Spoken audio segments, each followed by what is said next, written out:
I gave a homeless man food. The next day, he walked into my office as my boss.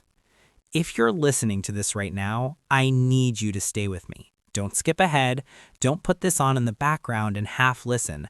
I need you here, fully, because what happened that night completely changed how I see people, how I move through the world, and how I understand the invisible threads that connect all of us in ways we never see coming. What I'm about to tell you is not the kind of story you forget. It's the kind that sits with you, the kind you find yourself thinking about weeks later when you're standing in line somewhere or walking past a stranger on the street and something makes you pause. And before I go any further, tell me in the comments where you're listening from. I really want to know how far this story reaches, because stories like this one, they don't just belong to the person they happen to, they belong to anyone who has ever almost walked past something important, and then, for whatever reason, didn't. It all started on a cold evening, the kind of evening where the air feels heavy and damp, where it gets under your jacket and sits on your skin, where the sky is that shade of dark gray that isn't quite night, but has already decided it's done with the day.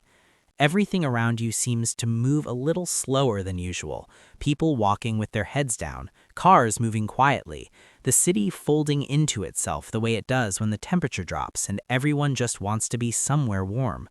I had just closed from work, another long, exhausting day that had stretched itself out far beyond what it had any right to. My head was pounding in that dull, persistent way that starts behind your eyes and slowly takes over everything. My back ached from sitting too long in a chair that was never quite the right height. My feet were tired. My mind was tired, and all I wanted, the only thing I wanted, was to get home, take off my shoes, sit down somewhere soft, and forget the world existed for a few hours. At that time in my life, I was working as a junior assistant in a corporate office. Nothing glamorous, nothing that made people lean forward when you told them what you did. Just a desk, a computer, a stack of tasks that refreshed itself every morning, and a boss who called me by the wrong name often enough that I had stopped correcting him. The pay was modest, the hours were long, the recognition was nearly non-existent. But it was a job, and in that season of my life, a job was enough. I told myself it was temporary. I told myself I was learning. I told myself the opportunity would come eventually if I just kept showing up, kept working hard, kept being the kind of person who did things properly even when no one was watching.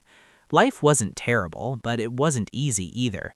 There was a gap between where I was and where I wanted to be, and every day I went to work and came home, I was aware of that gap, living in it, trying to figure out how to close it. I stepped out of the building and started walking toward the bus stop. The streetlights flickered softly above me, casting that orange-yellow glow that makes everything look slightly warmer than it is. The sound of cars passing filled the quiet night. A few people walked ahead of me, moving quickly, heads down, earphones in. The city was doing what cities do in the evening, processing itself, sending everyone home. I was moving on autopilot, keys in pocket, bag on shoulder, one foot in front of the other, thinking about nothing and everything at the same time. That's when I saw him, sitting on the sidewalk just ahead, just to the left of the path I was walking, against the low wall of a building. A man. Older, maybe in his late 50s. His clothes were worn out and dirty, layers of fabric that had seen too many seasons, too many nights outside. His shoes were almost falling apart, the sole of one separating at the front like a mouth slowly opening. He had a small bag beside him, the kind that had probably once been someone else's before it was his. His head was slightly bowed, not sleeping, just still. At first, I did what most people do. I looked, and then I looked away. I adjusted my bag on my shoulder and kept walking. Because sometimes, if we're honest with ourselves, it's easier to not see.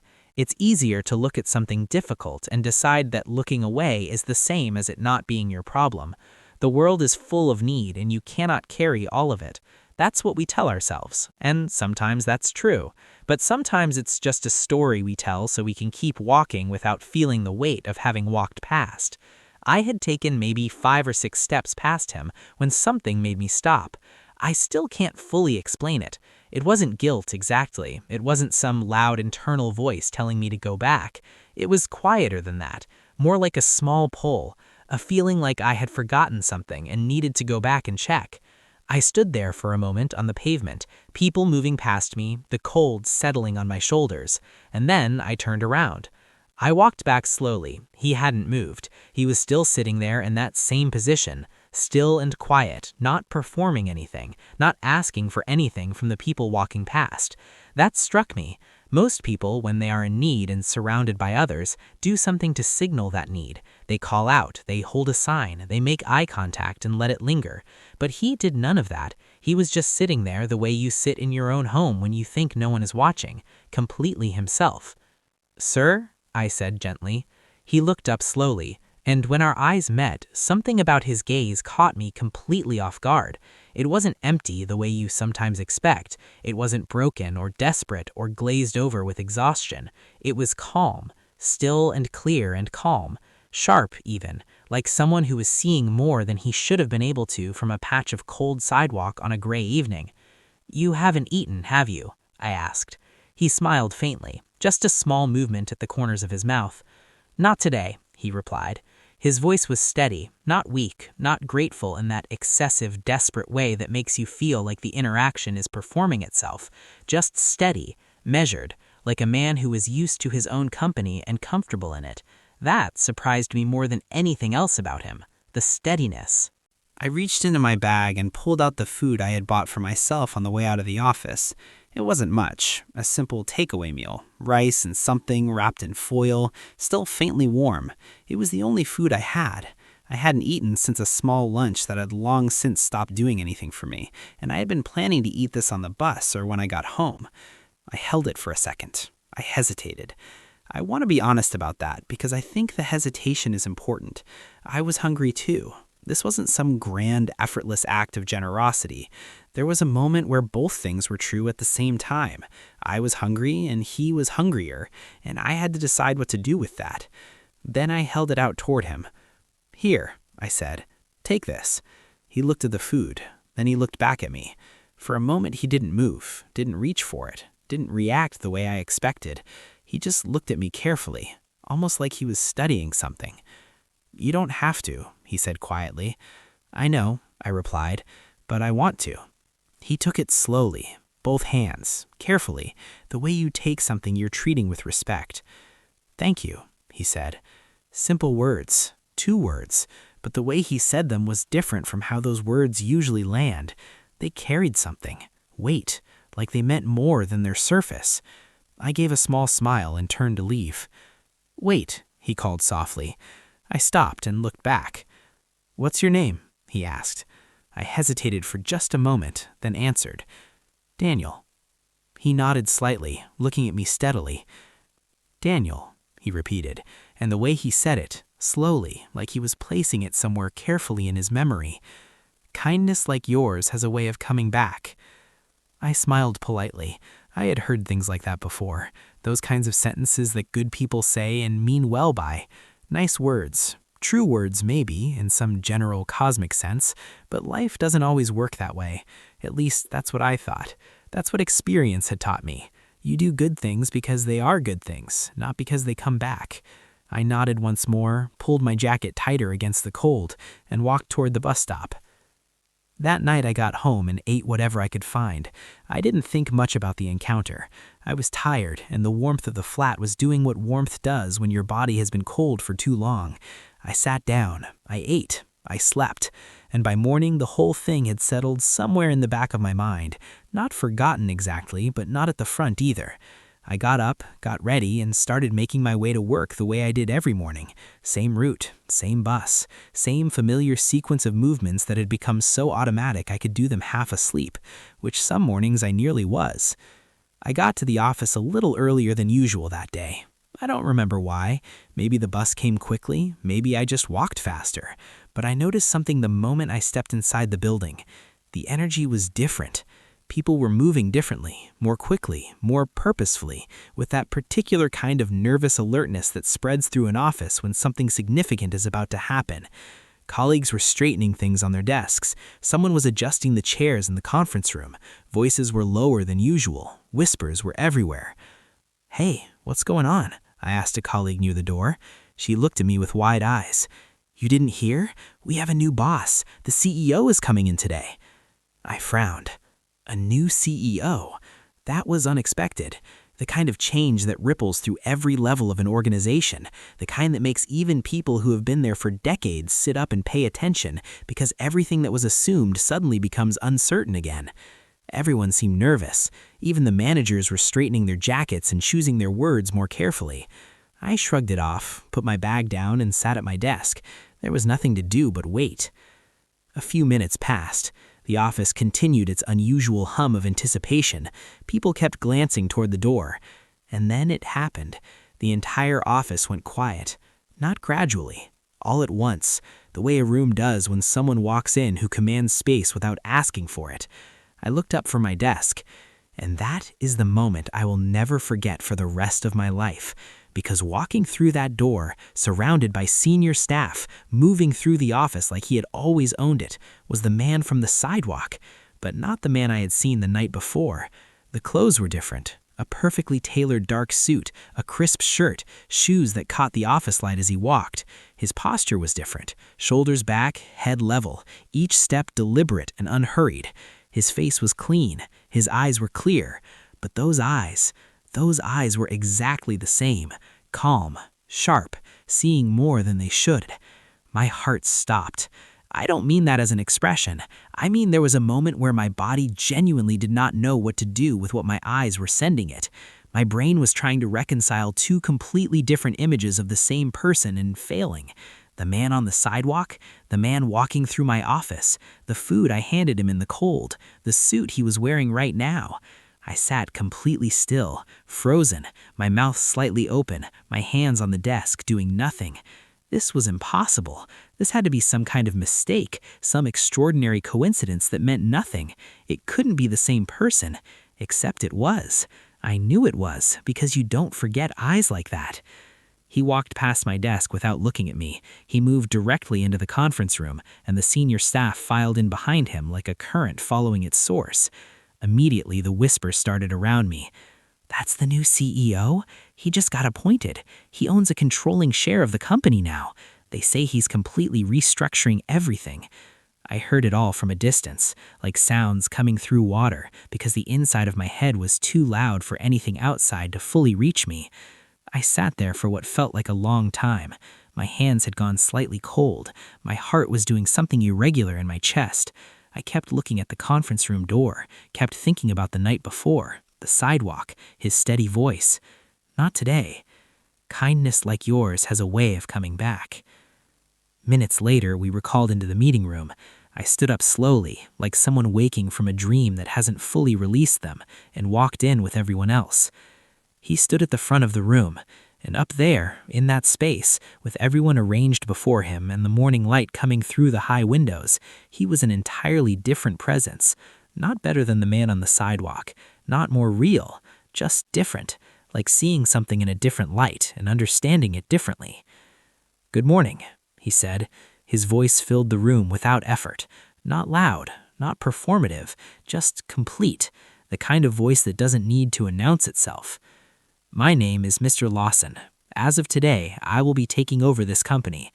He paused. Let it settle. "I believe in discipline. I believe in excellence. And most importantly, I believe in character." My heart moved at that word, character.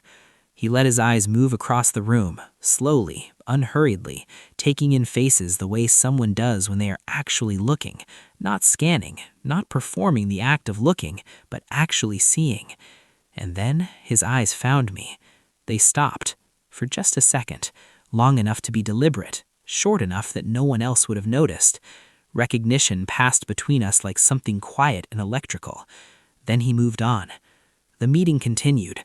Policies, changes, expectations, a clear picture of the kind of leadership that was coming and what it would require of everyone in the room.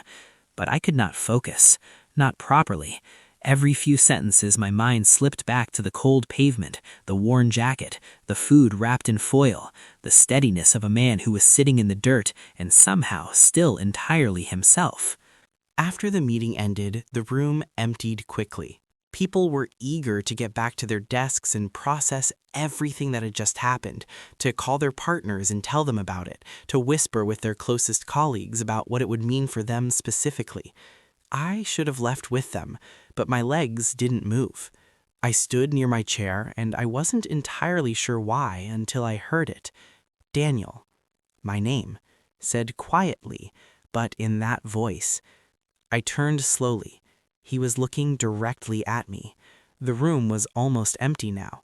The last two people were filing out, and then it was just us. He walked toward me slowly, the way he did everything, deliberately, without rushing, like a man who understood that the pace you move at says something about who you are. He stopped in front of me. Up close, he looked older than he had seemed in the meeting room, or maybe just more real. The lines around his eyes more visible, the slight silver at his temples more apparent. But those eyes were still exactly what they had been on the sidewalk, clear, still, seeing. "You didn't recognize me?" he asked calmly. "I did," I said quietly. "I just didn't expect—" I didn't finish the sentence because I didn't have the words for what came after it. He nodded slightly. "Most people wouldn't," he said. "Most people see the clothes, not the person." There was a pause, the kind that has weight in it. Then he said something that I have thought about almost every day since. "Do you know why I was there last night?" I shook my head. "I make it a habit," he said, "to step away from all of this." He gestured slightly at the room, the office, everything around us. Away from the position, away from the suit, away from the way people look at me when they know who I am. And I go out into the world and I observe people when they think no one important is watching. I felt something shift in my chest. Because that, he continued, is when you see who people actually are, not who they perform to be, not who they become when there's something to gain, but who they are when there is nothing to gain and no one watching. I thought about the people who had walked past him on that sidewalk, the dozens of people who had looked and looked away, including me, for those first few seconds before something made me stop. "Most people walk past," he said quietly, as if he had heard my thoughts. "And I understand that. The world is full of need, and people are tired, and they have their own problems, and I genuinely understand all of that." He paused, but you stopped. The room was completely quiet. "It wasn't much," I said quietly, and I meant it. It had been a takeaway meal, a small, unremarkable gesture on an ordinary evening. "It was everything," he replied, and he said it with such certainty that it landed somewhere deep, not as flattery, not as an exaggeration, but as a statement of something he believed with his whole self. "Not because of what you gave me," he added, "but because of what it said about who you are when there is no audience, when there's nothing in it for you, when the easiest thing would have been to keep walking, and you almost did." He looked at me steadily. "That is the rarest thing I have ever tested for, and most people fail." I didn't know what to say. I stood there in that quiet room and felt the strange weight of being truly seen by someone, not evaluated, not assessed for usefulness, but actually seen, the way I don't think I had been seen in a long time. "Tell me something, Daniel," he said. "Why did you help me?" I thought about it honestly. I didn't reach for a good answer or a noble-sounding one. I just thought about the moment itself, the sidewalk, the cold, his stillness. "Because you looked like you needed it," I said. He studied my face for a long moment, the way someone looks at something when they are deciding whether it's real. Then he smiled. Not a big smile, not the kind you perform for a room, just a real one, small and certain. "Good," he said simply. He turned slightly, began walking toward the door, then paused and looked back. "Oh, and Daniel." I turned. "Report to my office tomorrow morning." My heart moved. "For what, sir?" He looked at me one last time with those clear, steady eyes. "To see what you're really capable of."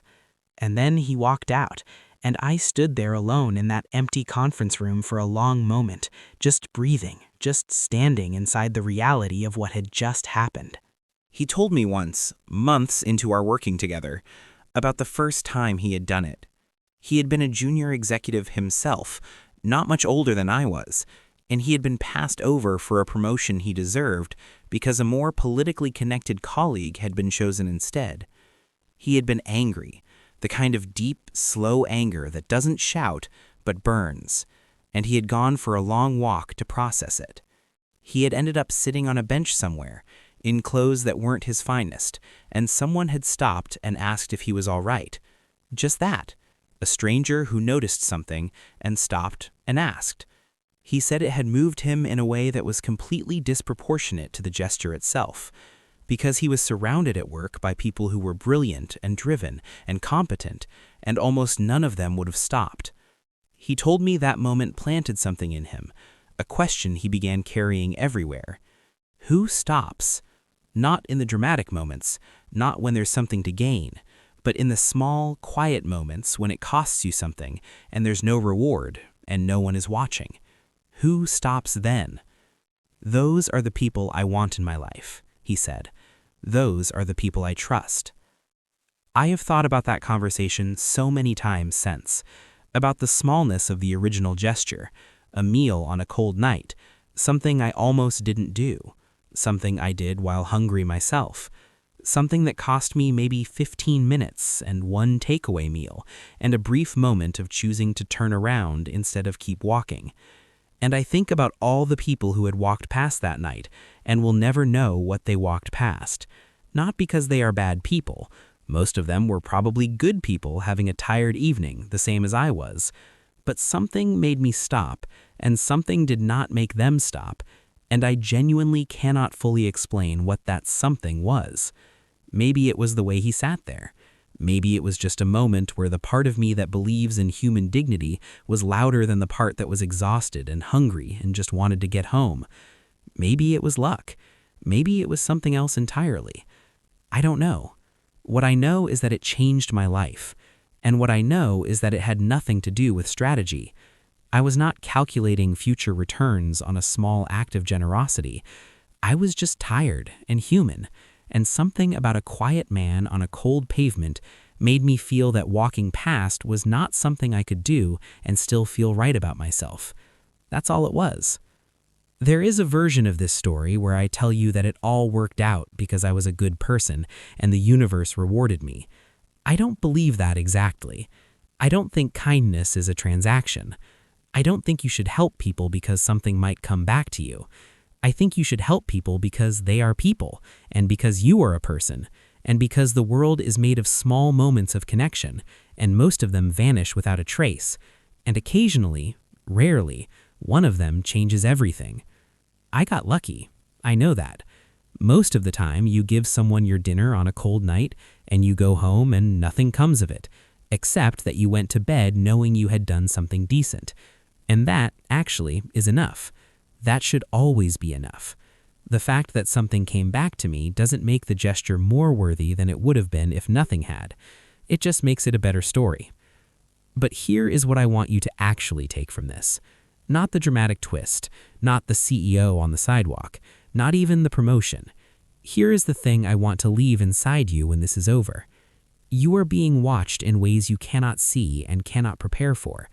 Not by hidden cameras, not by powerful executives in disguise, though apparently that happens too, but by life itself, by the accumulation of your own small daily choices, by the person you are becoming through every small decision you make when no one important is watching, every time you choose to stop when stopping costs you something, every time you choose honesty when lying would be easier, every time you treat someone gently when no one would notice if you didn't, every time you do the right thing in a moment so small that it doesn't even feel like a decision.